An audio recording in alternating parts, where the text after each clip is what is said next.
nag-start yung MPBL career ko, boss, noong 2021, after ko mag-graduate ng college. Sabi ko din sa sarili ko, pag-graduate ko ng college, hindi ko na alam kung magbabasketball pa ba ako or magtatrabaho. Kasi pandemic days kumbaga, ang hirap mag-decide. Tapos parang nung nagka-pandemic, so parang ako, napaisip ako na tutuloy ko pa ba to? Or ano, pero talaga si Lord lang po talaga yung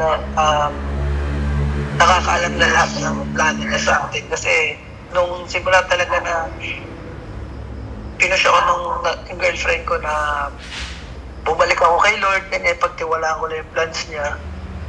Nagdasal lang ako, tapos and then after 1 week, tumawag sa akin si Tanway Athletics, and then right after kong graduate ng college. And then sabi nung manager, si Boss Gene Alabanza, sabi niya, magdala ka ng gamit mo, try out ka sa amin. So ako, talagang pinaghandaan ko talaga, tapos parang pinagdasal ko, tapos syempre makalong ka pa kasi right after ng pandemic, makakapag-try out sa malaking liga kagad ng katulad ng MPBL.